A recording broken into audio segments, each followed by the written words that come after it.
नमस्कार, आप देख रहे हैं एनएमएफ न्यूज। उत्तर प्रदेश के मुख्यमंत्री योगी आदित्यनाथ कलेश के बीच अब दिल्ली पहुंच चुके हैं और दिल्ली में कल रात से ही बैठकों का दौर जारी है। आज सीएम योगी आदित्यनाथ नीति आयोग की बैठक में भी शामिल हुए। उसके साथ ही उन्होंने बीएल संतोष के साथ बैठक की और तमाम बड़े बीजेपी के नेताओं के साथ योगी आदित्यनाथ की बैठक चल रही है। आरएसएस के साथ भी बैठक हुई। इसी बीच अब एक बड़ी अपडेट सामने आई है कि बीजेपी ने केशव प्रसाद और ब्रजेश पाठक को तलब कर लिया है और कहा है कि जिस तरीके से योगी आदित्यनाथ के खिलाफ वो लॉबी तैयार कर रहे थे और उनकी बैठक को दरकिनार कर रहे थे, वो अनुशासनहीनता है। तो यानी कि दोनों डिप्टी सीएम को बीजेपी आलाकमान ने गलत माना है। सूत्रों के हवाले से यह बड़ी खबर आ रही है। तो अब दोनों डिप्टी सीएम के खिलाफ अनुशासनहीनता की कार्रवाई बीजेपी आलाकमान की तरफ से की जा सकती है, या तो दोनों को पद से हटाया जा सकता है, या फिर यूपी में कई ऐसे बड़े बदलाव किए जा सकते हैं जिनका असर केशव प्रसाद मौर्य और ब्रजेश पाठक पर सीधा सीधा देखने को मिल सकता है। अभिषेक, अगर ये बात शबनम बिल्कुल अगर ये बात सही है कि बीजेपी आलाकमान ने मान लिया है कि दोनों डिप्टी सीएमओ ने अनुशासनहीनता की है, तो पहला सवाल तो ये है कि इतना लेट क्यों माना? क्योंकि महीने भर से योगी आदित्यनाथ मीटिंग कर रहे हैं और किसी भी मीटिंग में दोनों डिप्टी सीएम नहीं पहुंचे। सीधे तौर पर ये चुनौती थी योगी आदित्यनाथ को और पार्टी की अनुशासनहीनता भी थी।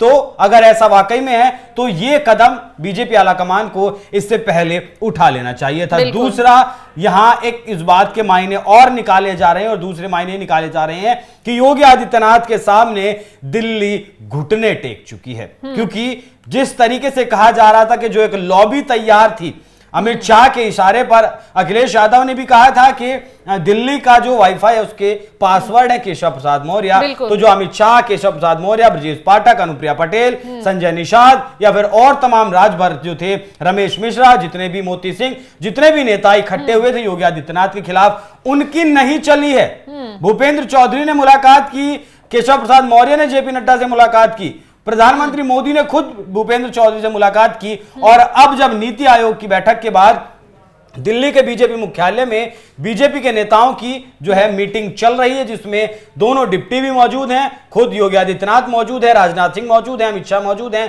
प्रधानमंत्री मौजूद हैं और बड़े नेता जितने भी हैं और तमाम मुख्यमंत्री मौजूद हैं। और जैसा आपने कहा कि बीएल संतोष के साथ भी मुलाकात हो चुकी है, तो इसका सीधा सा मतलब यही है कि योगी आदित्यनाथ के सामने घुटने टेक चुका है दिल्ली। उसके पीछे की वजह भी मैं आपको बता दूं, उसके पीछे की वजह यह है कि भले ही आरएसएस सीधे तौर पर अब तक खुलकर नहीं खेल रहा था, लेकिन अब आरएसएस खुलकर बैटिंग कर रहा है।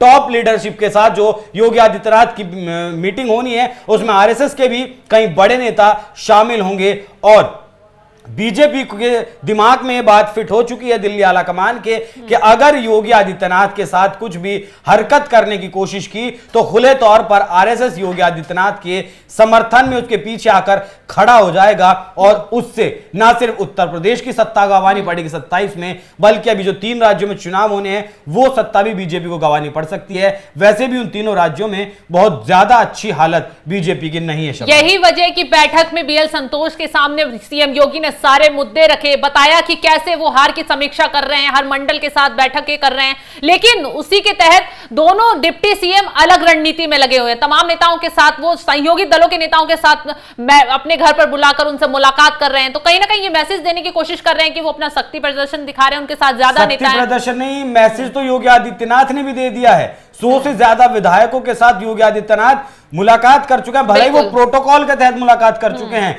लेकिन आप समझिए जिस वक्त इलाहाबाद मंडल की बैठक हुई उसमें जब केशव प्रसाद मौर्य का नाम था, हालांकि उस बैठक में वो नहीं पहुंचे, तो केशव प्रसाद मौर्य के नाम के सामने विधायक लिखा हुआ था, ना कि उप मुख्यमंत्री। ऐसा दावा एक वरिष्ठ पत्रकार ने किया है और खुले तौर पर किया है। और जब लखनऊ मंडल की बैठक हुई तो उसमें ब्रजेश पाठक का नाम जरूर था, लेकिन उस नाम के पीछे उप मुख्यमंत्री नहीं लिखा हुआ था, उस नाम के पीछे भी विधायक लिखा हुआ था। तो शबनम, क्या मान लिया जाए कि योगी आदित्यनाथ ने भी अपनी तरफ से इशारा दे दिया है कि वो इन दोनों नेताओं को अब ढोने की स्थिति में नहीं है। ये इशारा तो अब इस बात से क्लियर हो गया है कि जैसे सूत्रों के हवाले से खबर आ रही है कि आला कमान ने कह दिया है कि जैसे डिप्टी सीएम का जो रवैया पिछले बीते दिनों से रहा है योगी आदित्यनाथ की बैठकों के प्रति, वो दोनों ही बैठक से नाराजद रहते हैं। तो उसे देखते हुए ये कहना कि अनुशासनहीनता है उनके खिलाफ, तो जाहिर सी बात है कार्रवाई बनती है। अगर पार्टी ये एक्सेप्ट कर लेती है कि दोनों ही जो फैसले कर रहे हैं, जिस तरीके का रवैया अपना रहे हैं पार्टी के प्रति, उनसे नुकसान उठाना पड़ सकता है। क्योंकि योगी आदित्यनाथ नहीं चाहते कि किसी की वजह से भी 2027 के चुनाव पर असर पड़े या फिर उपचुनाव पर असर पड़े, क्योंकि उपचुनाव अभी इस वक्त में जीतना योगी आदित्यनाथ के लिए नाक की लड़ाई बन गया है। क्योंकि उपचुनाव में तमाम ऐसी सीटें हैं जहां पर बीजेपी सांसदी का चुनाव हार गई है।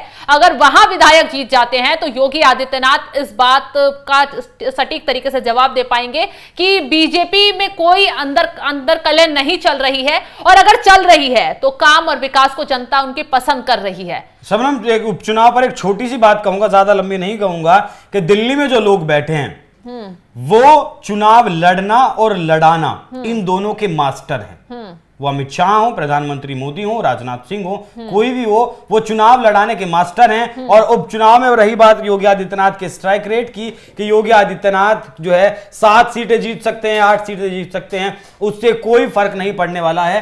क्योंकि दिल्ली में जो नेता बैठे हैं वो जानते हैं कि उपचुनाव कैसे जीतना है, क्योंकि उन्हें एक लंबा एक्सपीरियंस है, लंबा तजुर्बा है, चुनाव कैसे लड़ना है और चुनाव कैसे लड़ाना है। तो अगर योगी आदित्यनाथ की जो उपयोगिता है, योगी आदित्यनाथ की जो महत्वता है, वो अगर उपचुनाव पर ही निर्भर करती है, तो आप समझ लीजिए योगी आदित्यनाथ का जाना तय है।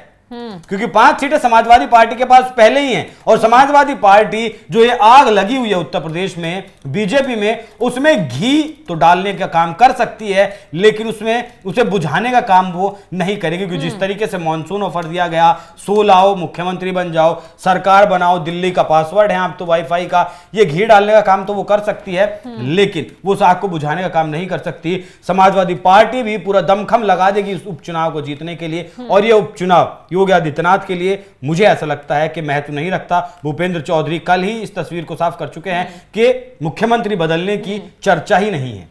तो फिलहाल अब पीएम मोदी की बैठक होने वाली है सीएम योगी आदित्यनाथ के साथ, सूत्रों के हवाले से ऐसी खबर आ रही है। और हो सकता है कि योगी आदित्यनाथ पूरा एजेंडा मोदी के सामने रखें और बताएं कि यूपी के अभी क्या हालात हैं और बीजेपी नेताओं के बीच क्या कुछ चल रहा है।